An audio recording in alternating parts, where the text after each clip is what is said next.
ദൈവവിളികളും യുണീക്കാണെന്നും വ്യത്യസ്തമാർന്ന രീതിയിലാണ് ദൈവം ഓരോരുത്തരെയും തൻ്റെ ശുശ്രൂഷയ്ക്കായി നിയോഗിക്കുന്നതെന്നും ഗ്രീൻ റൂമിലൂടെ നാം മനസ്സിലാക്കിക്കൊണ്ടിരിക്കുന്നു.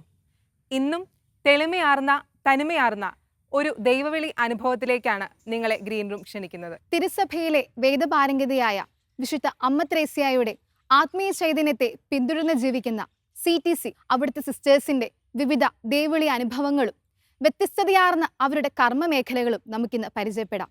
എറണാകുളത്തുള്ള CTC സഭാ സമൂഹത്തിലേക്ക് നമുക്ക് കടന്നു ചെല്ലാം.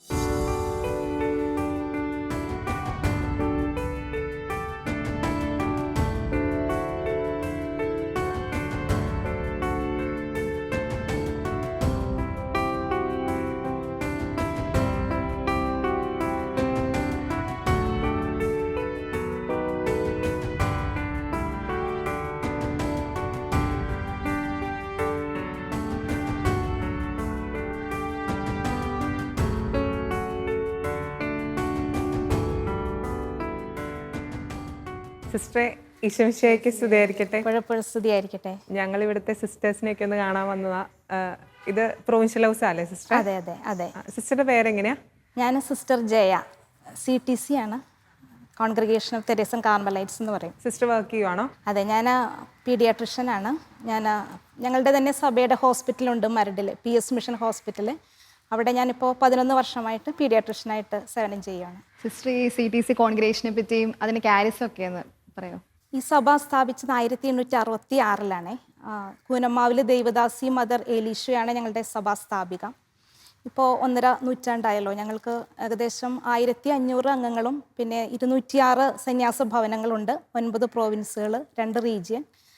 പിന്നെ സഭയുടെ പ്രേക്ഷിത മേഖലയെക്കുറിച്ച് പറയുമ്പോഴത്തേക്കും അന്ന് 19-ാം നൂറ്റാണ്ടിലെ എലിശാം ഇത് ആരംഭിക്കുമ്പോൾ അന്ന് സ്ത്രീകൾക്ക് യാതൊരു പ്രാധാന്യം ഉണ്ടായിരുന്നില്ല. സ്ത്രീ വിദ്യാഭ്യാസം ഒന്നും കേട്ടുകേൾവി പോലും ഉണ്ടായിരുന്നില്ലല്ലോ എന്നൊക്കെ. അപ്പോൾ അമ്മ കൂടുതൽ ഫോക്കസ് ചെയ്തത് സ്ത്രീ ശാക്തീകരണത്തിനാണ്. സ്ത്രീകൾക്ക് വിദ്യാഭ്യാസം കൊടുക്കാനായിട്ട് അന്ന് 1868 തന്നെ ചെറിയൊരു സ്കൂള്, ഒരു വിദ്യാലയം ആരംഭിച്ച് പ്രധാനമായിട്ടും ദൈവ വിശ്വാസ കാര്യങ്ങൾ അതൊക്കെ പഠിപ്പിച്ചു. അക്ഷരാഭ്യാസം കൊടുത്തവർക്ക് കൈത്തൊഴിലുകൾ പഠിപ്പിച്ചു. അപ്പോൾ ഒരു കുടുംബത്തിൽ നിന്നൊരു സ്ത്രീക്ക് വിദ്യാഭ്യാസം കിട്ടിയാൽ ഒരു കുടുംബം തന്നെ രക്ഷപ്പെടും, ഒരു സമൂഹം തന്നെ രക്ഷപ്പെടും എന്നുള്ള ഒരു ചിന്ത അന്ന് എലിശാമ്മയ്ക്കുണ്ടായിരുന്നു. അപ്പോൾ വിദ്യാഭ്യാസമാണ് മുൻതൂക്കം കൊടുത്ത വിദ്യാഭ്യാസ സ്ഥാപനങ്ങളുണ്ട്. വിദ്യാഭ്യാസ സ്ഥാപനങ്ങൾ മാത്രമല്ല, അതോടൊപ്പം ഞങ്ങൾക്ക് മറ്റു പ്രേക്ഷിത മേഖലകൾ, അതായത് ആതുര ശുശ്രൂഷ മേഖലകൾ. ഇപ്പോൾ ഞങ്ങളുടെ മെഡിക്കൽ ഫീൽഡിൽ ഞങ്ങൾക്ക് ആശുപത്രികളുണ്ട്, ഡിസ്പെൻസറികളുണ്ട്. പിന്നെ ഞങ്ങൾക്ക് സാമൂഹ്യ സേവന രംഗങ്ങളുണ്ട്, സോഷ്യൽ സെൻ്ററുണ്ട്. അപ്പോൾ ഒത്തിരി പേർക്ക് ജോലി കൊടുക്കാനൊക്കെ സാധിക്കും. നിർധനരായിട്ടുള്ളവർക്ക് തയ്യൽ പോലെയുള്ള തൊഴിലുകൾ കൊണ്ട് ഒത്തിരി പേര് അതിൽ ഉപജീവന മാർഗം കണ്ടെത്തുന്നുണ്ട്. പിന്നെ ഞങ്ങളുടെ സഭയുടെ ഒരു ഇതെന്ന് പറയുന്നത് കാലാനുസൃതമായിട്ട് ചില കാര്യങ്ങൾ ചെയ്യാനായിട്ട്. ഇപ്പോൾ ഉദാഹരണത്തിന് ഇപ്പോൾ നമുക്കറിയാം ഇന്നത്തെ കാലത്ത് ഓട്ടിസം പോലെയുള്ള രോഗങ്ങൾ, സെറിബ്രൽ പാൾസി, അപ്പോൾ അങ്ങനെയുള്ള കുട്ടികൾക്ക് വേണ്ടിയിട്ട് സ്പെഷ്യൽ സ്കൂളുകളുണ്ട് ഞങ്ങൾക്ക്. ഇപ്പോൾ ഞങ്ങളുടെ വാർഡയിലെ നായരമ്പലത്ത് ഏകദേശം 120 കുട്ടികൾ അവിടെ ഇങ്ങനെ സ്പെഷ്യൽ സ്കൂളിൽ വന്ന് പഠിക്കുന്നുണ്ട്. അതുകൂടാതെ വൃദ്ധമന്ദിരങ്ങളുണ്ട്, അഗതി മന്ദിരമുണ്ട്. ഇപ്പോൾ പെരുമ്പാവൂർ പോഞ്ഞശ്ശേരിയിൽ ഞങ്ങൾക്കുള്ള ഒരു സ്ഥാപനം അഗതി മന്ദിരമാണ്. അപ്പോൾ അതിൽ ഇപ്പോൾ വീട്ടിൽ ചില ഇൻറ്റേർണൽ ഇഷ്യൂസൊക്കെ ഉണ്ടാവുമല്ലോ, അപ്പോൾ വീട് വിട്ട് പോകുന്നവരുണ്ട്, പ്രത്യേകിച്ച് സ്ത്രീകൾക്ക് വേണ്ടിയിട്ടാണത്. അപ്പോൾ അവരെ അവിടെ താമസിപ്പിച്ചുകൊണ്ട് അവർ ചിലപ്പോൾ ആ ഇഷ്യൂസ് സോൾവ് ആകുമ്പോഴത്തേക്കും അവർ തിരിച്ചവരുടെ വീടുകളിലേക്ക് പോകും. എന്നാലും അവരെ അവിടെ വെറുതെ നിർത്തുന്നില്ല. അവർക്ക് എന്തെങ്കിലും തൊഴിൽ ഞങ്ങൾ കൊടുക്കാനായിട്ട്, അതായത് അവരെ സ്വയം പര്യാപ്തമാക്കാനായിട്ട്, അവരുടെ സ്വന്തം കാലിൽ നിൽക്കാനായിട്ട് ഞങ്ങൾ ചെറിയ കാര്യങ്ങൾ, ഉദാഹരണത്തിന് ഫാഷൻ ഡിസൈനിങ് പോലെയുള്ള ചെറിയ ചുരുങ്ങിയ കാലയളവ് കൊണ്ട് പഠിക്കാവുന്ന കാര്യങ്ങളൊക്കെ പഠിപ്പിച്ച് അവരെ അങ്ങനെ ഒരു എക്വിപ്ഡ് ആക്കാനായിട്ടും ഞങ്ങൾ ശ്രമിക്കുന്നുണ്ട്.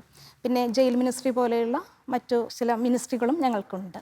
ഒത്തിരി പ്രവർത്തന മേഖലകളുണ്ടല്ലേ? അതെ അതെ, തീർച്ചയായിട്ടും സമൂഹത്തിന്റെ പല തലത്തിലായിട്ട്. കറക്റ്റ്. ഇനിയിപ്പം സിസ്റ്ററുടെ ദൈവവിളി എങ്ങനെയായിരുന്നു? കുഞ്ഞിലേ തൊട്ട് ആഗ്രഹം ഉണ്ടായിരുന്നോ സിസ്റ്റർ ആവണമെന്ന്? അതെ അതെ അതെ, ഞങ്ങൾ 6 മക്കളാണ്. ഞാൻ ഏറ്റവും ഉള്ളതാണ്. എനിക്ക് 3 ചേച്ചിമാർ, 2 ചേട്ടന്മാർ. അപ്പോൾ അപ്പനും അമ്മയും ഞങ്ങളൊരു പ്രാർത്ഥനാന്തരീക്ഷമുള്ള ഒരു കുടുംബത്തിലാണ് വളർന്നത്. ഞാൻ രാവിലെ എഴുന്നേൽക്കുമ്പോൾ കാണുന്നത് അപ്പനും അമ്മയും ഇരുന്ന് പ്രാർത്ഥന ചൊല്ലുന്നതാണ്. അപ്പം അപ്പനാണെങ്കിൽ പുറത്തേക്ക് പോകുമ്പോഴൊക്കെ തിരുഹൃദയത്തിൻ്റെ നടയിൽ നിന്ന് പ്രാർത്ഥിച്ചിട്ടേ പോകുള്ളൂ. ജോലി കഴിഞ്ഞ് വന്നാലും ഇന്ത്യൻ അലൂമിനിയം കമ്പനിയിലായിരുന്നു അപ്പന് ജോലി. ജോലി കഴിഞ്ഞ് വന്നാലും എത്ര രാത്രിയാണെങ്കിലും കൊന്തയല്ലാതെ അപ്പൻ ഉറങ്ങാറില്ല. അപ്പോൾ അങ്ങനെയൊക്കെയുള്ള ഒരു നല്ലൊരു ഇത് കണ്ടിട്ടാണ് വളർന്നത്. അമ്മയാണെങ്കിലും കൊച്ചിലെ വിശുദ്ധരുടെ കഥകളൊക്കെ പറഞ്ഞു തരുമായിരുന്നു. അപ്പോൾ അങ്ങനെയൊക്കെ ഒരു വളർന്ന അന്തരീക്ഷമാണ്. അപ്പോൾ എനിക്ക് ചെറുപ്പത്തിലെ ഞാനിങ്ങനെ തലയിൽ ഷോളൊക്കെ ഇട്ടുകൊണ്ട് സിസ്റ്ററായിട്ട് അഭിനയിച്ച് അങ്ങനെയൊക്കെ ചെയ്യുമായിരുന്നു. പക്ഷേ അപ്പൻ ഞാൻ മൂന്നാം ക്ലാസ്സിൽ 4ാം ക്ലാസ്സിലേക്ക് ആയപ്പോഴാണ് അപ്പൻ പെട്ടെന്ന് ഹാർട്ട് അറ്റാക്ക് കൊണ്ട് മരിക്കുന്നത്. പക്ഷേ 3 മാസത്തിന് ശേഷം എൻ്റെ ചേട്ടന് കമ്പനിയിൽ തന്നെ ജോലി കിട്ടി. അപ്പോൾ ചേട്ടനായി ഹെഡ് ഓഫ് ദ ഫാമിലി. അപ്പോൾ ഞാൻ വളർന്നു വന്നപ്പോഴും ഇങ്ങനെ പറയുമായിരുന്നു സിസ്റ്റർ ആവുമെന്ന്. പക്ഷേ ഞാൻ 10ാം ക്ലാസ്സിലൊക്കെ ആയപ്പോഴത്തേക്കും ഞാനിങ്ങനെ പറയുമ്പോഴത്തേക്കും എൻ്റെ കൂട്ടുകാരെന്നെ കളിയാക്കുമായിരുന്നു. വേറെ പണിയൊന്നും ഇല്ലേ എന്നൊക്കെ ചോദിച്ച് കളിയാക്കുമായിരുന്നു. ഉള്ളിൽ എനിക്ക് ആഗ്രഹം ഉണ്ടായിരുന്നെങ്കിൽ ഞാൻ പുറമേ ആരോടും പറയില്ല. ആരായിത്തീരാണ് ആഗ്രഹം എന്ന് വയ്ക്കുമ്പോൾ ഞാൻ പറയും മാക്സിമം പഠിക്കുക, അങ്ങനെ പറഞ്ഞ് ഞാൻ അവസാനിപ്പിക്കും. പക്ഷേ പ്രീ ഡിഗ്രി കഴിഞ്ഞപ്പോൾ, അന്ന് പ്രീ ഡിഗ്രിയാണ്, പ്രീ ഡിഗ്രി കഴിഞ്ഞപ്പോഴത്തേക്കും ഞാനൊരു വൊക്കേഷൻ ക്യാമ്പിൽ പോയി. അത് അഗസ്റ്റിൻ മുല്ലൂർ അച്ഛൻ അച്ഛൻ ആയിരുന്നു ആ ക്യാമ്പ് ലീഡ് ചെയ്തത്. അപ്പോൾ അച്ഛൻ അന്ന് പറഞ്ഞത് വളരെ വ്യത്യസ്തമായ ദൈവവിളികളെക്കുറിച്ചായിരുന്നു. അത് വിശുദ്ധ ഗ്രന്ഥത്തിനെ ബേസ് ചെയ്തുകൊണ്ട് അബ്രഹാം, ജെറമിയ, മോസസ് തുടങ്ങിയ ദൈവവിളികൾ ഇപ്പോൾ 10-30 വർഷം മുമ്പാണെങ്കിൽ ഞാൻ ഇപ്പോഴും അതൊക്കെ ഓർക്കുന്നുണ്ട്. കാരണം അത്ര എൻ്റെ ഹൃദയത്തിൽ സ്പർശിച്ചതാണ്. അപ്പോൾ എന്നെ സംബന്ധിച്ചിടത്തോളം എന്താണ് ഒരു ബുദ്ധിമുട്ടെന്ന് പറഞ്ഞാൽ പറഞ്ഞോളാം. ഞാൻ വീട്ടിൽ ഏറ്റവും ഇളയതായിരുന്നു. അപ്പോൾ ഒത്തിരി പിന്നരിച്ച് ഒത്തിരി ലാളിച്ചാണ് വളർത്തിയത്. അപ്പോൾ അതുകൊണ്ട് എനിക്ക് വീട്ടിൽ നിന്ന് പോരാനായിട്ട് ഒരു ദിവസം പോലും ഞാൻ ഇങ്ങനെ ബന്ധുക്കളുടെ വീട്ടിൽ ഒരു രാത്രി പോലും ഞാൻ അങ്ങനെ പോയി നിന്നിട്ടില്ല. അപ്പോൾ അതുകൊണ്ട് എനിക്ക് വീട്ടിൽ നിന്ന് പോരാനായിട്ടൊരു ബുദ്ധിമുട്ടുണ്ടായിരുന്നു. അപ്പോൾ ഈ ദൈവവിളിയിലെ ഈ ജെറമിയോട് കർത്താവ് പറയുന്നതുകൊണ്ട്, ജെറമിയ പറയുന്നത് ഞാൻ കേവലം ബാലനാണ്, എനിക്ക് സംസാരിക്കാൻ പാഠവുമില്ല എന്ന് പറയുമ്പോൾ കർത്താവ് പറഞ്ഞ് ധൈര്യപ്പെടുത്തുന്ന ഒരു വചനമുണ്ട്. നീ കേവലം ബാലനാണെന്ന് പറയരുത്, ഞാൻ അയക്കുന്നിടത്തേക്ക് പോകണം, നിൻ്റെ രക്ഷയ്ക്ക് ഞാൻ കൂടെയുണ്ട്. ആ വചനം എന്നെ വല്ലാതെ സ്ട്രൈക്ക് ചെയ്തു. അതുപോലെ തന്നെ അബ്രഹാത്തിൻ്റെ വിളിയെക്കുറിച്ചും പറഞ്ഞതും അബ്രഹാത്തിൻ്റെ ഒരു വിശ്വാസത്തിൻ്റേതായിരുന്നല്ലോ. അതായത് അപ്പം അന്ന് അച്ഛൻ പറഞ്ഞു, ഇരുട്ടിലേക്കുള്ളൊരു എടുത്തുചാട്ടമാണ് വിശ്വാസം, അവിടെ കർത്താവ് താങ്ങിക്കൊള്ളും. അപ്പോൾ അങ്ങനെയൊക്കെയുള്ളത് എൻ്റെ ഒരു മനസ്സിനൊരു ഉറപ്പ് നൽകി. അപ്പോൾ ഞാൻ വീട്ടിൽ ചെന്നിട്ട് ഞാൻ പറഞ്ഞു ഞാനിങ്ങനെ കോൺവെൻറ്റിൽ ചേരാൻ പോവുകയാണെന്ന് പറഞ്ഞപ്പോഴത്തേക്കും അമ്മക്ക് അത് എതിർപ്പുണ്ടായിരുന്നില്ല. പക്ഷേ ചേട്ടനും സഹോദരങ്ങളും മറ്റ് ചേച്ചിമാരൊക്കെ അവർക്ക് എൻ്റെ സ്വഭാവം അറിയാവുന്നതുകൊണ്ട്, മീൻസ് ഞാനിങ്ങനെ ഉത്തരവാദിത്തങ്ങളൊന്നും എടുത്ത് ശീലിച്ചിട്ടില്ലാത്തതുകൊണ്ട് എന്നോട് ഇപ്പോൾ പോകണ്ട എന്നുള്ള രീതിയിൽ പറഞ്ഞു. അപ്പോൾ ഞാൻ എൻ്റെ മനസ്സും മാറി, എന്നാൽ ഡിഗ്രി കഴിഞ്ഞിട്ട് പോകാം എന്നുള്ള രീതിയിലേക്ക് ഞാൻ ചിന്തിച്ചപ്പോഴത്തേക്കും ഞാൻ സിസ്റ്റേഴ്സിനോട് പറഞ്ഞു ഞാൻ ഡിഗ്രി കഴിഞ്ഞിട്ട് പോരാം എന്നുള്ള രീതിയിൽ പറഞ്ഞപ്പോൾ സിസ്റ്റേഴ്സ് പറഞ്ഞു വേണ്ട, ഇപ്പോൾ ആഗ്രഹം ഉണ്ടെങ്കിൽ ഇപ്പം തന്നെ ചേരുന്നതാണ് നല്ലത്, പിന്നീട് നമ്മൾ മാറ്റി വെച്ചാൽ അത് പിന്നീട് അത് നഷ്ടപ്പെട്ടു പോകാൻ സാധ്യതയുണ്ടെന്ന് പറഞ്ഞു. അപ്പോൾ എന്നിട്ടും വീട്ടിൽ നിന്ന് പോരാൻ ബുദ്ധിമുട്ടുണ്ടായപ്പോൾ അമ്മയ്ക്ക് എന്തോ ഒരു ദൈവിക വെളിപാട് കിട്ടിയതുപോലെ അമ്മ എൻ്റെ ചേട്ടനോടൊക്കെ പറഞ്ഞ് മനസ്സിലാക്കി അവളെ ഈ ദൈവവിളിയിലേക്കാണ്, ഈ ജീവിതാന്തസ്സിലേക്കാണ് കർത്താവ് വിളിച്ചിട്ടുള്ളതെങ്കിൽ നമ്മളതിൽ നിന്ന് അവളെ മാറ്റി ബലം പ്രയോഗിച്ച് മാറ്റിയാൽ പിന്നീട് അവൾ വേറൊരു ജീവിതാന്തസ്സിലേക്ക് പറഞ്ഞു വിട്ടാൽ അവിടെ അവൾ വിജയിക്കില്ല. അപ്പോൾ അതുകൊണ്ട് അവൾ പ്രാർത്ഥിച്ച് അവൾ ഇഷ്ടപ്പെട്ട് കണ്ടെത്തിയ ഒരു ജീവിത അന്തസ്സല്ലേ, കർത്താവിൻ്റെ വിളി അവളെ ബോധ്യപ്പെട്ട് വന്നതല്ലേ, അപ്പോൾ അവൾ അങ്ങനെ പോട്ടെ എന്ന് പറഞ്ഞ് അമ്മ ചേട്ടനെയും ചേച്ചിമാരെയൊക്കെ ചേട്ടന്മാരെയൊക്കെ പറഞ്ഞ് മനസ്സിലാക്കിയപ്പോഴത്തേക്കും കുറച്ചും കൂടി ഒരു അണ്ടർസ്റ്റാൻഡിങ് ആയി. എനിക്ക് അങ്ങനെ പോരാൻ സാധിച്ചു. പിന്നെ ഞങ്ങളുടെ ഇടവകയിലുണ്ടായിരുന്നത്, ഞാൻ കൂനമ്മാവ് ഇടവകയായിരുന്നു അന്ന്, ഇപ്പോൾ വള്ളുപള്ളി അമനലുപമാത ഇടവകയാണ്. ചെറുപ്പത്തിലെ എല്ലാ ദിവസവും പള്ളിയിൽ പോകുമായിരുന്നു പറഞ്ഞല്ലോ. അപ്പോൾ അവിടെ ഉണ്ടായിരുന്നത് CTC സിസ്റ്റേഴ്സ് തന്നെയായിരുന്നു അവിടെ. അപ്പോൾ അവരെ ഞാൻ വാച്ച് ചെയ്യുമായിരുന്നു. 40 മണിക്കൂർ ആരാധനയ്ക്കൊക്കെ സിസ്റ്റേഴ്സ് ദിവ്യകാരുണ്യ പ്രദക്ഷിണത്തിന് ഇങ്ങനെ തിരിയൊക്കെ പിടിച്ചുകൊണ്ട് ഇങ്ങനെ പോകുന്നത് കാണുമ്പോൾ എനിക്കൊരു അട്രാക്ഷൻ തോന്നിയിട്ടുണ്ട്. അപ്പോൾ എൻ്റെ മനസ്സിലേക്ക് എന്തോ ദൈവം തന്നൊരു പ്രചോദനമായിരിക്കും എനിക്ക് തോന്നിയിട്ടുള്ളത്. കർത്താവിനെ അനുഗമിക്കുന്ന മണവാട്ടികൾ, കന്യകമാർ എത്രയോ ഭാഗ്യപ്പെട്ടതാണ് അവരുടെ ജീവിതം എന്നൊക്കെ എനിക്ക് മനസ്സിലങ്ങനെ ഒരു പ്രചോദനം ഉണ്ടായിരുന്നു. അങ്ങനെ പല ഫാക്ടേഴ്സും എന്നെ അങ്ങനെ സ്വാധീനിച്ചിട്ടുണ്ട്. പ്രധാനമായിട്ടും എൻ്റെ അമ്മ തന്നെയാണ് എനിക്ക് ഒരു സപ്പോർട്ടായിട്ട് എപ്പോഴും നിന്നിട്ടുള്ളത്. അമ്മ ഇപ്പോൾ ഇല്ല, അമ്മ ഇപ്പോൾ 21 വർഷം മരിച്ചിട്ട്. അമ്മയുടെ അപ്പൻ്റെയൊക്കെ പ്രാർത്ഥനയോടൊപ്പം ഉണ്ടെന്ന് എനിക്കറിയാം. സിസ്റ്റർ ഇവിടെ വന്നിട്ടല്ലേ ഡോക്ടറായത്? അതെ. ഞാൻ സിസ്റ്റർ ആയതിനു ശേഷമാണ് എന്നെ എൻട്രൻസ് കോച്ചിങ്ങിന് വിട്ടു. സഭാധികാരികൾക്ക് എന്തോ അങ്ങനെ ഒരു തോന്നിയതുകൊണ്ട് എന്നോട് അങ്ങനെ ചോദിച്ചു, താല്പര്യമുണ്ടോ എന്ന് ചോദിച്ചു. നമ്മളോട് ചോദിക്കുമല്ലോ, അങ്ങനെ നമ്മുടെ അഭിരുചിക്കനുസരിച്ചാണ് വിടുന്നത്. അപ്പോൾ ഞാൻ പഠിച്ചോളാം, ഞാൻ റെഡിയാണെന്ന് പറഞ്ഞപ്പോൾ അങ്ങനെ എൻട്രൻസ് കോച്ചിങ്ങിന് വിട്ടു. അങ്ങനെ കിട്ടി. അതിനുശേഷം MBBS ഹൗസ് സർജൻസി ഒക്കെ കഴിഞ്ഞിട്ട് വീണ്ടും PG എൻട്രൻസിന് വിട്ടു. അങ്ങനെ ഇപ്പോൾ 2011 തുടങ്ങി ഞാനിപ്പോൾ ഏകദേശം 12 വർഷമായിട്ട് അവിടെ പീഡിയാട്രിഷ്യനായിട്ട് വർക്ക് ചെയ്യുന്നു. ബാക്കിയുള്ള സിസ്റ്റേഴ്സിനെയൊക്കെ ഞങ്ങൾക്കൊന്ന് കാണണം സിസ്റ്റർ, ഒന്ന് കൊണ്ടുപോകാമോ? തീർച്ചയായിട്ടും.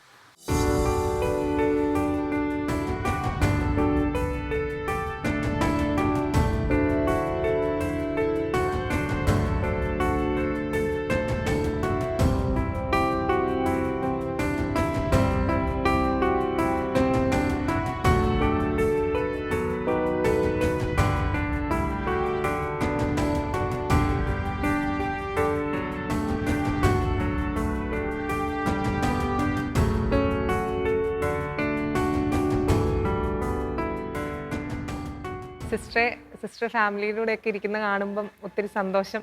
അപ്പോൾ നമുക്ക് പരിചയപ്പെട്ട് തന്നെ തുടങ്ങാം അല്ലേ? ഓക്കെ. എൻ്റെ പേര് സിസ്റ്റർ അമല. ഞാൻ CTC സഭയിലെ ഒരു അംഗമാണ്. ഇത് എൻ്റെ ഡാഡിയുടെ പേര് ടോമി, അമ്മ മേരി, അനിയൻ അംബ്രോസ്. സിസ്റ്റർ എന്നാ ചെയ്യുന്നത്? സിസ്റ്റർ ഇപ്പം ഇപ്പോൾ ഞാൻ M.Tech പഠിച്ചുകൊണ്ടിരിക്കുകയാണ്, model engineering college Thrikkakara. Daddy മമ്മിയൊക്കെയോ? ഡാഡി പോളിടെക്നിക്കിലെ ലെക്ചറായിരുന്നു, റിട്ടയർഡായി. ഇപ്പോൾ ASAT ലാബ് ടെക്നീഷ്യനായിട്ട് വർക്ക് ചെയ്യുന്നു. അമ്മ ബാങ്കിലെ അക്കൗണ്ടൻ്റ് ആയിരുന്നു, ഇപ്പോൾ റിട്ടയർഡായി, കഴിഞ്ഞ മാസം റിട്ടയർഡായി.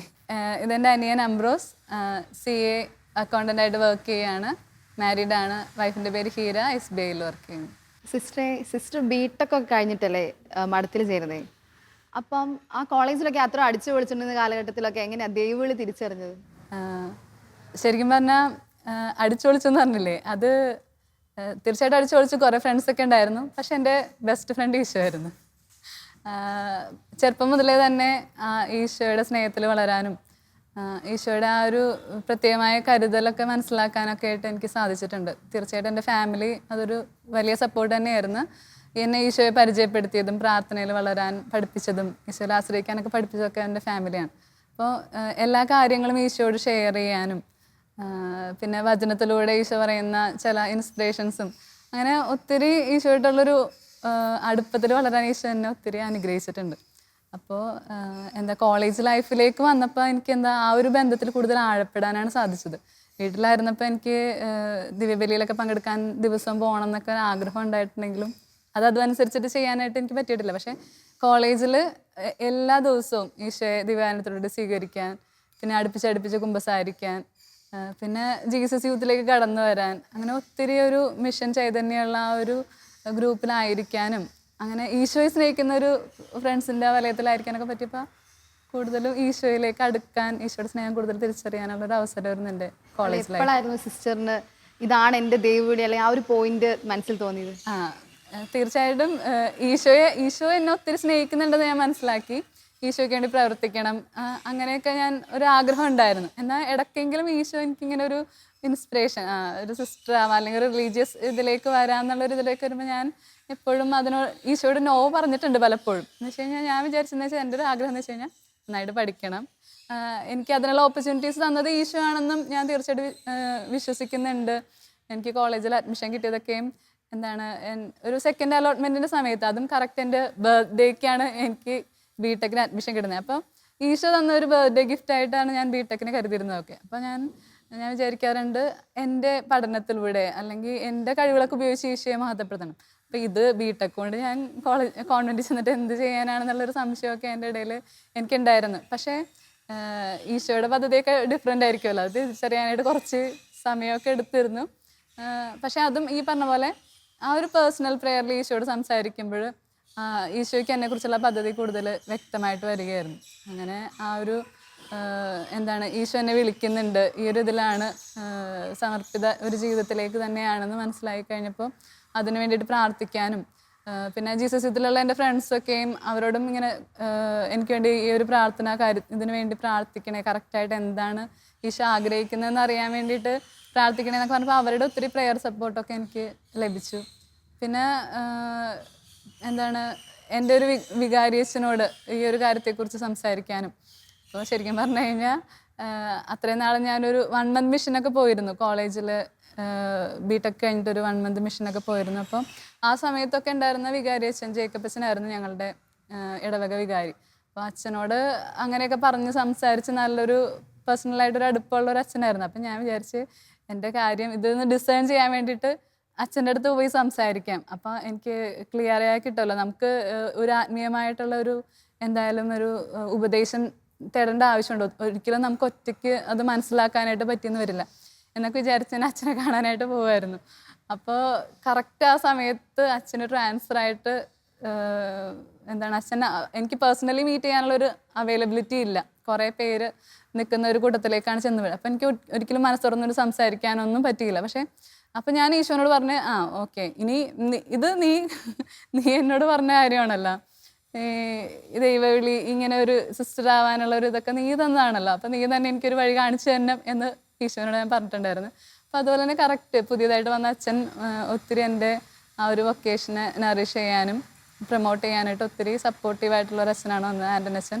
അപ്പോൾ അച്ഛനിലൂടെ എൻ്റെ ദൈവവിളിയെ കൂടുതൽ വ്യക്തമായിട്ട് തിരിച്ചറിയാനും, പിന്നെ അച്ഛൻ എൻ്റെ വീട്ടിൽ വന്ന് തീർച്ചയായിട്ടും വീട്ടിൽ ഇത്രയും പഠിച്ചിട്ടൊക്കെ പോകണത്, പിന്നെ അവരുടെ ഒത്തിരി ഡ്രീം ഓൾറെഡി ആയി എന്ന് വെച്ചാൽ ഇനി എംടെക്കിന് അല്ലെങ്കിൽ ജോലി, അങ്ങനെ ഓൾറെഡി അവർ ഒരു പ്ലാൻസും ഡ്രീംസൊക്കെ സെറ്റ് ചെയ്തിരിക്കുന്ന ഒരു സമയമാണ്. അപ്പോൾ അതെങ്ങനെ ആകുമെന്ന് എനിക്കും ഭയങ്കര കൺഫ്യൂഷൻ ഉണ്ടായിരുന്നു. തീർച്ചയായും അവരുടെ പ്രതീക്ഷകളിലൊക്കെ അപ്പുറത്താണ്. പക്ഷേ ഈ ഒരു സമയത്ത് അച്ഛൻ ഈ ഒരു എൻ്റെ ദൈവവിളി ഡിസൈൻ ചെയ്യാനായിട്ടും അതുപോലെ തന്നെ വീട്ടിൽ വന്ന് സംസാരിക്കാനും ഈ ഒരു സഭയിലേക്ക് ജോയിൻ ചെയ്യാനൊക്കെ ഒത്തിരി എന്നെ സഹായിച്ചു. അത് അങ്ങനെയാണ് ഞാൻ സിറ്റി സഭയിലേക്ക് കടന്നു വരുന്നത്. അപ്പച്ച സിസ്റ്റർ ബിടെക്കിനൊക്കെ പോയി അങ്ങനെ, അപ്പം അങ്ങനത്തെ ഒരു സ്വപ്നങ്ങളായിരിക്കും ഉറപ്പായിട്ടും മോളെക്കുറിച്ച് ഉണ്ടാവാൻ സാധ്യത ഉണ്ടായിരുന്നേ. അത് കഴിഞ്ഞ് സിസ്റ്റർ ആവാനും പോയി. ഇപ്പൊ എന്താ തോന്നുന്നേ അപ്പച്ചന്? ആദ്യമൊക്കെ വന്നു കഴിഞ്ഞപ്പോൾ ഞങ്ങൾക്ക് ഭയങ്കര വിഷമമായിരുന്നു. പക്ഷേ പിന്നീടുള്ള ഇത് വന്നു കഴിഞ്ഞപ്പോൾ, അതായത് നമ്മളൊരു ദൈവവിളി എന്ന് വെച്ച് കഴിഞ്ഞാൽ അതാണ്. ഇപ്പോൾ ഞാനൊരു കാറ്റഗിസം അധ്യാപകനായപ്പോൾ ആ ദൈവവിളി പിള്ളേരിൽ പ്രോത്സാഹിപ്പിക്കാനായിട്ട് ഞാൻ പലപ്പോഴും പറയും. പക്ഷേ എൻ്റെ മകൾക്ക് ഇങ്ങനെ ഒരു വിളിയുണ്ടെന്ന് എനിക്ക് ആ സമയം വരെ എനിക്ക് തിരിച്ചറിയാൻ പറ്റിയിട്ടുണ്ടായിരുന്നു. പക്ഷേ അതാണ് ശരിയായിട്ടുള്ള ദൈവവിളി എനിക്ക് തോന്നുന്നു. അപ്പോൾ ആ ദൈവവിളിയൊക്കെ പോയി കഴിഞ്ഞപ്പോൾ നമ്മളത് ആ പദ്ധതിയല്ല, ശരിക്കും ദൈവിക പദ്ധതികൾ ഓരോരുത്തരെക്കുറിച്ചും ശരിയായിട്ടുള്ളൊരു പദ്ധതി ദൈവത്തിൻ്റെ കയ്യിലുണ്ടെന്നും അതിനനുസരിച്ച് പോകുള്ളൂ എന്നുള്ളത് നമ്മൾക്ക് ബോധ്യമായത്. ശരിക്കും എനിക്കുള്ള ബോധ്യം ശരിയായിട്ടുള്ളൊരു ബോധ്യമാണ് യേശു തന്നത്. ആ ഒരു ബോധ്യം എനിക്ക് കിട്ടിയത് മോളുടെ ഈ ദൈവവിളിയെക്കുറിച്ചുള്ള ശരിയായിട്ടുള്ള ഇത് വന്നു കഴിഞ്ഞപ്പോഴാണ്. അത് ഇപ്പോഴും അതിന് ശേഷം ഞങ്ങൾക്കുണ്ടായിട്ടുള്ള സന്തോഷം അതിനേക്കാൾ ഉപരിയാണ്. അപ്പോൾ അത് ഒരു ഭയങ്കര ശരിക്കുമുള്ള ദൈവവിളി തിരിച്ചു കഴിഞ്ഞാൽ അതിനോട് ഞങ്ങൾ രണ്ടുപേരും മകനും ഉൾപ്പെടെ ഞങ്ങളാരും അതിനെതിരെ ഒരു പറഞ്ഞില്ല. പക്ഷേ മാനസികമായിട്ട് നമുക്കൊരു വിഷമം അന്നേരമൊക്കെ ഉണ്ടായിരുന്നെങ്കിലും പിന്നീട് അത് ഒരു സന്തോഷമായിട്ട് തന്നെയാണ് ഭവിച്ചത്. ആ ദൈവവിളിയെ നമ്മൾ ശരിക്കും ഞങ്ങൾ അതിനെ പ്രോത്സാഹിപ്പിക്കുകയാണ് ചെയ്യുന്നത്. ഞങ്ങളുടെ ഇതിൽ അങ്ങനെ തന്നെയാണ് ഞങ്ങൾ ചെയ്തിട്ടുള്ളത്. അതൊരു ശരിയായിട്ടുള്ള ദൈവവിളി അതാണെന്നും അത് പ്രോത്സാഹിപ്പിക്കേണ്ടതാണെന്ന് ഇരുന്നിട്ട് ഞങ്ങൾ അതിലേക്ക് പോയിട്ടാണത്. അച്ചാച്ചൻ പറഞ്ഞതിൽ ഞങ്ങൾക്ക് മനസ്സിലായത് ആദ്യമൊക്കെ ഒത്തിരി വിഷമം ഉണ്ടായിരുന്നെങ്കിലും സിസ്റ്റർ ഈ ഒരു കോൺവെന്റിൽ ചേർന്ന് കഴിഞ്ഞപ്പോൾ സിസ്റ്റർ ഹാപ്പിയായെന്ന് അറിഞ്ഞപ്പോൾ നിങ്ങൾ കുടുംബത്തോടെ ശരിക്കും പറഞ്ഞാൽ സന്തോഷിക്കായിരുന്നല്ലേ? അപ്പം അമ്മയോട് ചോദിക്കാനുള്ള, അമ്മ ഈ സിസ്റ്റർ ഈ ഒരു ദൈവവിളിയിൽ നിലനിൽക്കാൻ വേണ്ടിയിട്ട് ആത്മീയമായിട്ട് എങ്ങനെയായിരുന്നു നിങ്ങൾ കുടുംബത്തോട് ഒരുങ്ങിയതും പ്രാർത്ഥിച്ചതും ഒക്കെ എങ്ങനെയായിരുന്നു? ഒരു 12-ാം തീയതി പെട്ടെന്ന് ഇങ്ങനെ വന്ന് പറഞ്ഞപ്പോൾ ഒരു വിഷമം ഉണ്ടായിരുന്നു. ഞങ്ങൾക്ക് എല്ലാവർക്കും വിഷമമുണ്ടായി. പക്ഷേ പോയതിന് ശേഷം ഞങ്ങളെല്ലാവരും വീട്ടുകാരൊക്കെ അന്വേഷിക്കും അവൾ ഹാപ്പിയാണോ, ആ ഒരു വിശേഷം മാത്രമേ ഞങ്ങളുടെ അടുത്ത് ചോദിക്കുകയുള്ളൂ. അപ്പം ഞങ്ങളും അതിങ്ങനെ പുറകെ ഇങ്ങനെ വാച്ച് ചെയ്യണത് അത് തന്നെയാണ്. ഒരിക്കൽ പോലും ചിരിയില്ലാത്തൊരു മുഖം ഞങ്ങൾ കണ്ടിട്ടില്ല. അപ്പം അത് തന്നെയാണ് ഞങ്ങളുടെ തൃപ്തി. എവിടെ പോയാലും സുഖമായിട്ട് ജീവിക്കണം അല്ലെങ്കിൽ സന്തോഷമായിരിക്കണം എന്ന് മാത്രമേ ആഗ്രഹം ഉണ്ടായിരുന്നുള്ളൂ. പിന്നെ പഠിക്കാനാണെങ്കിലും അതിൻ്റെ കണ്ടിന്യൂവേഷൻ അയാൾക്ക് സാധിച്ചു. അയാൾ വേറെ അത് ഫ്ലോപ്പായി അല്ലെങ്കിൽ വേറെ ഒരു കോൺവെൻറ്റിൽ എവിടെയെങ്കിലും മൂലയിൽ പോയിരിക്കുക അങ്ങനത്തെ ഒരു ഇതിന്നല്ല അയാൾ പഠിക്കാനൊക്കെ പുറത്തിറങ്ങിയപ്പോൾ 1 വർഷം കഴിയുമ്പോൾ തന്നെ കോൺവെൻറ്റുകാർ ഇനിഷ്യേറ്റീവ് എടുത്ത് അയാൾ പഠിക്കണമെന്ന് വിട്ടല്ല. അപ്പം ഞങ്ങൾക്ക് പിന്നെ ഞങ്ങൾ തിരിഞ്ഞ് നോക്കിയ അന്നത്തെ വിഷമം ഒന്നും ഞങ്ങൾക്ക് ഫീൽ ചെയ്തിട്ടില്ല. ഞങ്ങൾ 4 പേരും എല്ലാവരും അങ്ങനെ തന്നെയാണ്. എല്ലാവർക്കും സന്തോഷം ഉണ്ടായിട്ടുള്ളൂ. പിന്നീട് മകൻ്റെ കല്യാണമൊക്കെ വന്നു കഴിഞ്ഞപ്പോൾ കുടുംബ വീട് എല്ലാവരും ഒന്നിച്ച് കൂടുമ്പോഴേ എൻ്റെ അടുത്ത് മോള് പറയണത്, അമ്മ ഒരു മോളെ തന്നപ്പോൾ നമുക്ക് കുറേ മക്കളെ കിട്ടിയെന്ന് വെച്ചാൽ എല്ലാവരും ഞങ്ങളോടും അങ്ങനെ തന്നെയാണ്. ഭയങ്കര സന്തോഷമാണ്. പിന്നെ എപ്പോഴും വിശേഷങ്ങൾ അന്വേഷിക്കും. അവളുടെ പ്രാർത്ഥനയും ഞങ്ങൾക്കുണ്ട്, ഞങ്ങളുടെ പ്രാർത്ഥന. അതുകൊണ്ട് ഞങ്ങൾ ഒരിക്കൽ പോലും നമ്മൾ പ്രാർത്ഥിക്കാതിരിക്കൂലല്ലോ, നമ്മുടെ അടുത്തുനിന്ന് പോയില്ലേ. അപ്പം അതുകൊണ്ട് സന്തോഷം തന്നെയാണ്. ചേച്ചി ഇങ്ങനെ ഒരു സിസ്റ്ററായി കാണുമ്പോൾ ഒരു അനിയൻ എന്ന രീതിയിൽ ചേട്ടൻ എന്താ ഫീൽ ചെയ്യുന്നത്? വളരെ സന്തോഷമുണ്ട്. ഈ കോവിഡിൻ്റെ സമയത്തായിരുന്നു ഈ പ്രൊഫഷനൊക്കെ നടന്നത്. അപ്പോൾ ഞങ്ങൾ 3 പേര് മാത്രമേ ഉണ്ടായിരുന്നുള്ളൂ. അപ്പോൾ വളരെ എന്താ പറയുക ഇൻറ്റിമേറ്റായ ഒരു ഫങ്ഷനായിരുന്നു. ഞങ്ങൾ 2 സിസ്റ്റേഴ്സ് ഉണ്ടായിരുന്നു. ഇവർ 2 പേരുടെ ഒരുമിച്ചായിരുന്നു പ്രൊഫഷൻ. അപ്പോൾ ഫാമിലി കൂടുതൽ ബ്ലെസ്ഡായി എന്നാണ് എനിക്ക് തോന്നിയിട്ടുള്ളത്. വളരെ എല്ലാ കാര്യങ്ങളിലും എൻ്റെ പേഴ്സണൽ ലൈഫിലും ഞങ്ങളുടെ ഫാമിലി എല്ലാവരുടെ കാര്യങ്ങളിലും കൂടുതൽ വഴികൾ, നല്ല വഴികൾ തുറന്നു തരുന്നതായിട്ടും ദൈവത്തിൻ്റെ പദ്ധതികൾ കൂടുതൽ നന്നായിട്ട് വെളിപ്പെടുന്നതായിട്ടും എനിക്ക് തോന്നിയിട്ടുണ്ട്. കുടുംബത്തിൽ നിന്ന് ഒരാളെ അപ്പം ഈശോയ്ക്കായിട്ട് വിട്ടുകൊടുത്തപ്പം ഈശോ കുടുംബത്തെ പൂർണ്ണമായി ഏറ്റെടുക്കായിരുന്നല്ലേ? ഓഫ് കോഴ്സ് അത് വിട്ടുകൊടുത്തു എന്ന് പറയുന്നത് നമ്മളെല്ലാവരും ഈശോയുടെയാണ്. അത് മനസ്സിലാക്കുക, അത് അംഗീകരിക്കുക എന്നുള്ളതാണ് പ്രഥമമായ കാര്യം.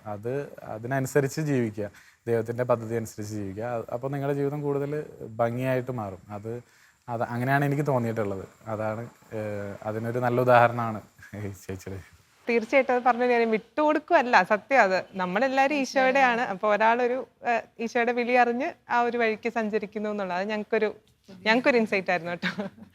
അമല സിസ്റ്ററിനോടും പേരൻസിനോടും അനിയനോടും ഒക്കെ വർത്താനം പറഞ്ഞപ്പം നമുക്ക് മനസ്സിലായി, അതായത് ജീവിതത്തിൽ വിളി തിരിച്ചറിഞ്ഞ് അത് അങ്ങനെ ഒരു തീരുമാനം എടുക്കാൻ പറ്റുക, അതുപോലെ അത് പ്രോത്സാഹിപ്പിക്കാൻ വീട്ടുകാർക്ക് പറ്റുക എന്നൊക്കെ പറയുന്നത് ശരിക്കും ഒരു പരിശുദ്ധാത്മാവിന്റെ പ്രവർത്തനം അല്ലെങ്കിൽ ഒരു ദൈവകൃപ. അങ്ങനെ തന്നെയാ ഞങ്ങൾക്ക് തോന്നുന്നേ, അല്ലേ സിസ്റ്ററെ? ഞാനിങ്ങനെ കോളേജിലായിരുന്ന സമയത്ത് ഓരോ ബൈബിൾ വചനങ്ങളൊക്കെ ഇങ്ങനെ പഠിക്കുകയും ടേബിളിൻ്റെ പുറത്ത് എഴുതിയൊക്കെ ചെയ്യും. അപ്പോൾ ലാസ്റ്റ് ഞാൻ കോൺവെന്റിൽ പോരണതിന് മുന്നേ എഴുതി വെച്ച വചനം ഇതാണ്: എൻ്റെ ദൈവം തൻ്റെ മഹത്വത്തിൻ്റെ സമ്പന്നതയിൽ നിന്ന് നിങ്ങൾക്ക് ആവശ്യമുള്ളതെല്ലാം നൽകും. ഫിലിപ്പിന്ന് 4:13.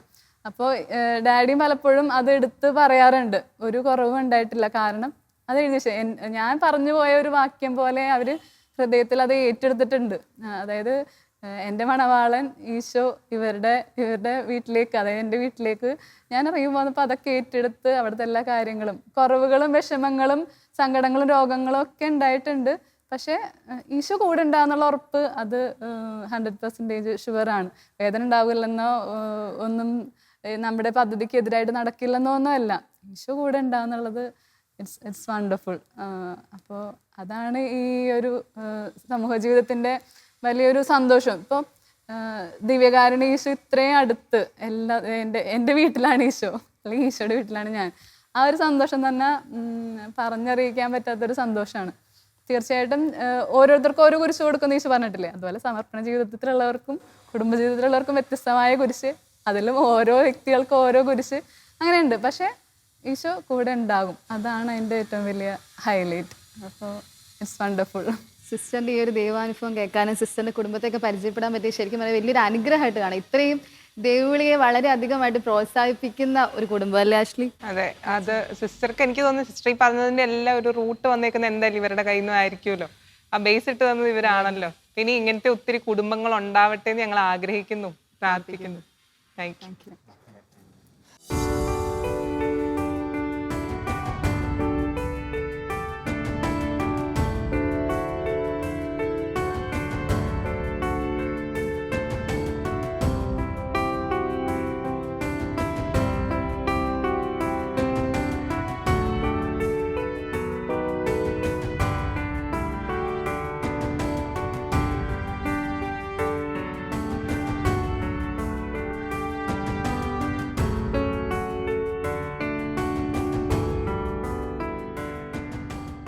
ഇത് സിസ്റ്റർ വെനാൻഷ്യ. സിസ്റ്റർ 56 വർഷമായി സിസ്റ്ററായിട്ട്.